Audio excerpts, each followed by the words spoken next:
$1 million does not change your life the way you think it does.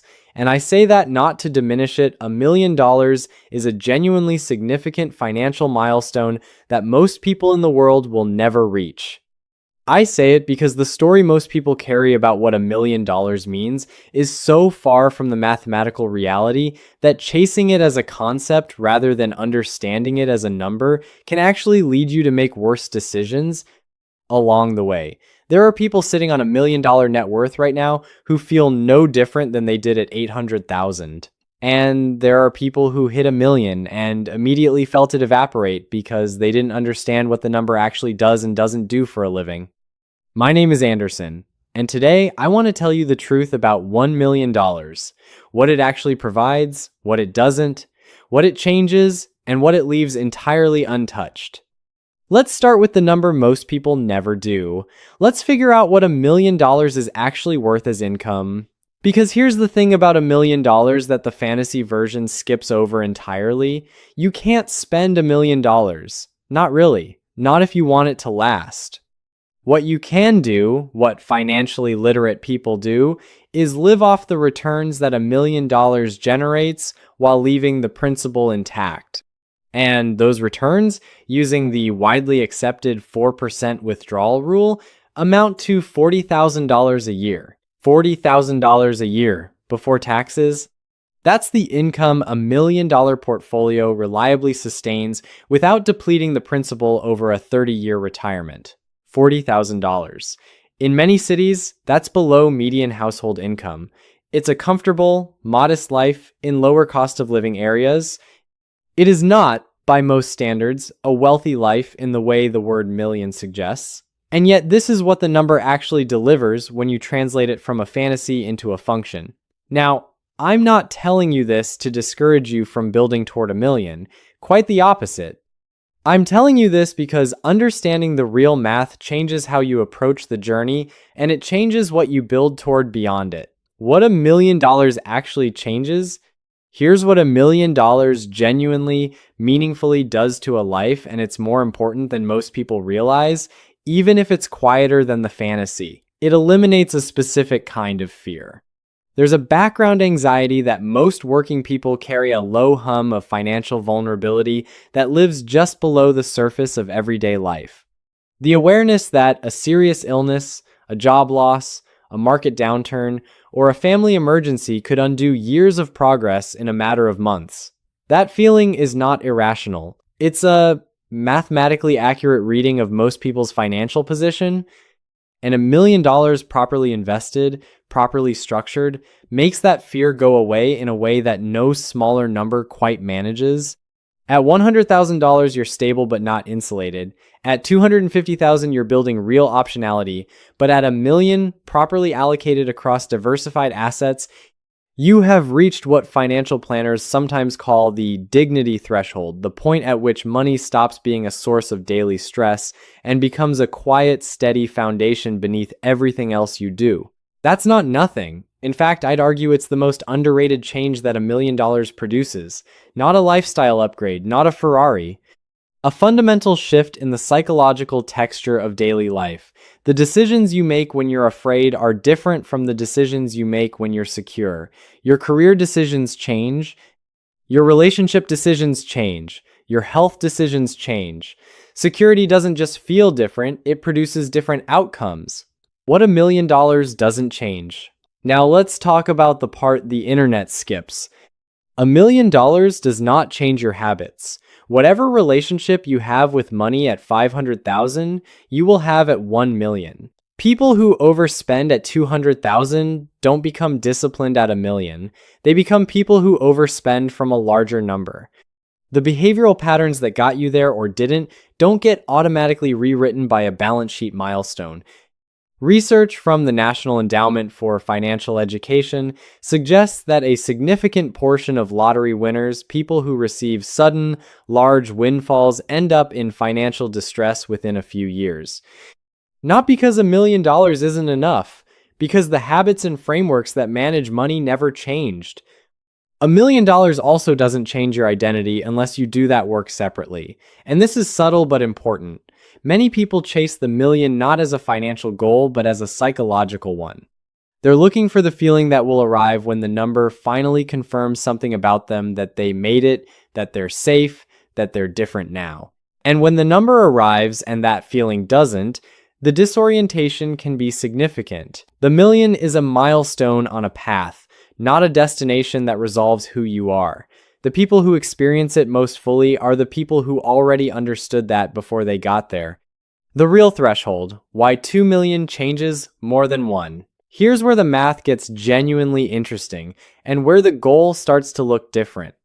At $1 million, the 4% withdrawal rule gives you $40,000 a year. At 1.5 million, it gives you $60,000. At 2 million, it gives you $80,000, which, in many parts of the country, represents a genuinely comfortable life with margin to spare. At 2.5 million, you're at $100,000 a year in passive income. At that number, work becomes optional rather than obligatory for most people.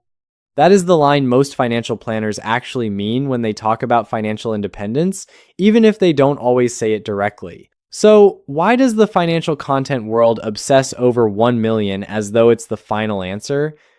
Because 1 million is a psychologically satisfying round number that makes for good thumbnails and titles, including this one, to be fair. But if you're building a serious financial plan, the more useful question isn't, how do I reach a million? It's, what annual income do I actually need to live the life I want, and what portfolio size produces that income at 4% withdrawal? Work backwards from the income, not forwards from the round number. If you need $60,000 a year to live comfortably, your target is 1.5 million. If you need $80,000, it's 2 million. If you need 100,000, it's 2.5 million.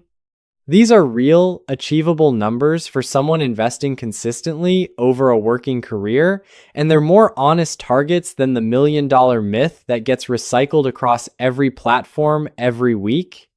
If this is shifting how you think about the number, hit the like button. It takes 2 seconds and it genuinely helps the channel reach people who need to hear this. How long it actually takes and what the journey produces? Someone investing $1,000 a month consistently, earning a 7% average annual return, reaches $1 million in approximately 30 years. At $1,500 a month, they get there in roughly 25 years. At $2,000 a month, approximately 22 years. These timelines feel long until you understand what's happening along the way, because the journey to $1 million doesn't just produce $1 million. It produces the financial intelligence, emotional discipline, and behavioral frameworks that make the million durable once it arrives. The person who builds to $1 million through 30 years of consistent investing is almost never the person who burns through it, because the building process itself was the education. The shortcut version, the windfall, the sudden income spike, the viral business often doesn't include that education. And without it, $1 million is just a large number sitting in an account waiting to be mismanaged. The journey is not a tax you pay to get the result. The journey is a significant portion of the result. The psychological shift that actually matters. There's a moment somewhere on the path, not at $1 million, usually earlier, where the relationship with money fundamentally changes. It happens when your portfolio's annual return exceeds your annual contribution. When the money you have starts earning more than the money you're adding. For someone with $500,000 at 7% return, the portfolio earns $35,000 a year. If they're contributing $2,000 a month, $24,000 a year, the portfolio is now out-earning their contributions by $11,000. That's the inflection point. That's when money stops feeling like something you're building and starts feeling like something that's working. That shift, not the $1 million balance, but the moment passive growth exceeds active contribution, is what financially secure people describe when they say everything changed. Most people experience it somewhere between $400,000 and $700,000, depending on their contribution rate. The million is just the visible downstream result of a shift that already happened. 3 things you can do this week. The first, calculate your actual financial independence number. Take the annual income you'd need to live comfortably, not luxuriously, not austerely, comfortably, and multiply it by 25. That's your real target. It might be 1 million. It might be 2 million. It might be 1.3 million. Know your number, not someone else's. The second, find out when your portfolio return will exceed your annual contribution. Take your current portfolio value and multiply by 0.07. If that number is already larger than what you contribute annually, you've already crossed the inflection point. If not, you now know exactly what portfolio size gets you there. The third, audit the habits, not the balance. The question isn't whether you're on track to 1 million. The question is whether the financial behaviors you're running right now would sustain 1 million if you had one. If the answer is uncertain, that's where the real work is. Back to where we started. $1 million doesn't arrive with a soundtrack. There's no ceremony. The number crosses the threshold on a Tuesday, and Wednesday looks the same as Monday, except for something quiet that's changed underneath everything. What changed is the fear.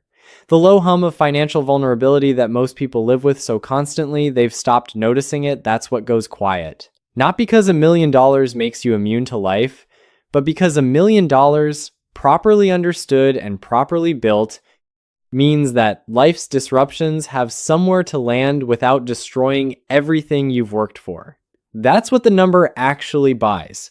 Not the yacht in the fantasy, not the $40,000 a year in the spreadsheet, the quiet, the security, the ability to make decisions from a different psychological place than most people ever get to stand.